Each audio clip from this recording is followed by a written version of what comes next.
It's a Thursday morning in Peterborough. I'm here at Oakham Ales and we're brewing a British IPA with Ed, the brewer. There's a lot of hops going into this recipe. What else? How else is the recipe constructed? What are we doing malt-wise Okay, and so other aspects? Yeah, using our pale Maris Otter that we use for most of our brews. It's got about 10% wheat malt in it as well, and then just 25 kilos of medium crystal, just for a tiny bit of colour, and then a bit more sort of rich malty flavour.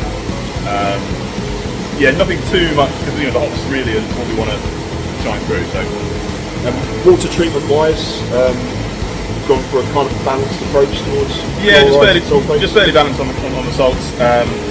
Again, I want to keep it sort of similar to our other IPAs, like the Green Devil, which again is just about getting the hops to come through. So just trying to keep that same base and then working on the hops. Brilliant. So the beer's going to be an English British IPA, as previously been mentioned. It's going to be around about just over 5%, which is a nice strong ABV. The intention for the beer is that it's going to be matured in cask for a period of time. It's going to be krausened prior to those casks or the barrels being sealed up. So there's going to be an additional fermentation, maturation, and maybe a mellowing and softening of the overall beer. Yeah. Those hoppy notes are possibly going to mellow, and maybe new flavours are going to come through. Yeah. Just running off from the mash tun into the underlip.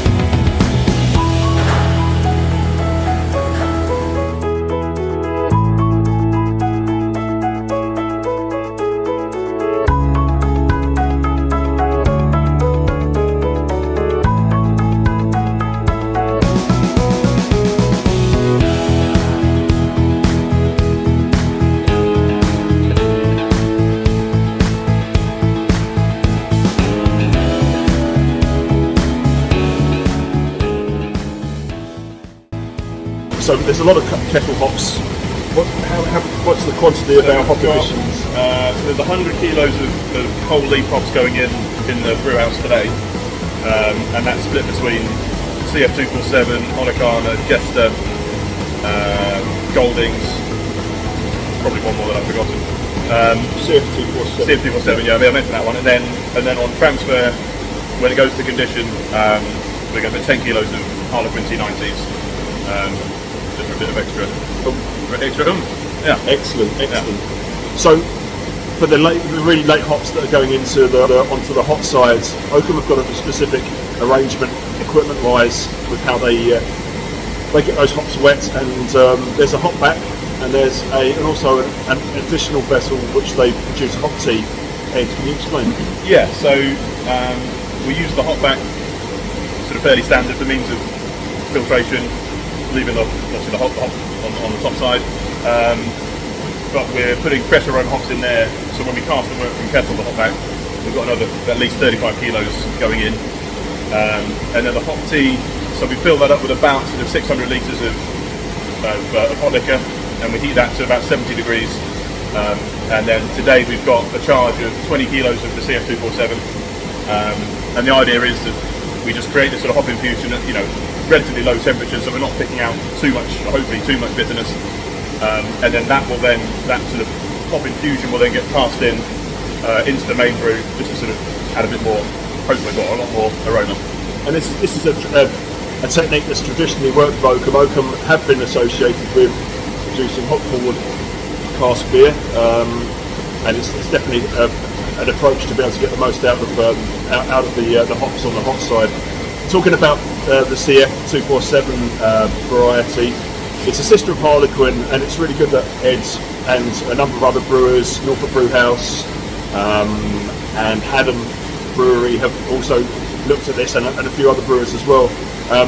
From our hop breeding point of view, we need brewers like Oakham to play around with these hops. We need to know what their brewing value is.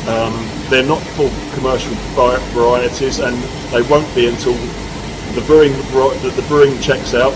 We make sure that these hops are good for brewing, and also from the agronomy side of it, the growers have to tick the boxes of whether they're robust in the field when they grow, whether yields are good, because no grower really wants to grow a a variety that's not going to bring them enough money at the end of the growing season. They must process well through the hop pickers, so they're not causing problems at harvest time. And very importantly, they need to be showing good resistance to disease and pests. And in an age where every year growers are able to use fewer and fewer interventions, sprays, having a very, very strong growing plant that's robust to disease and pests is really quite crucial in this day and age.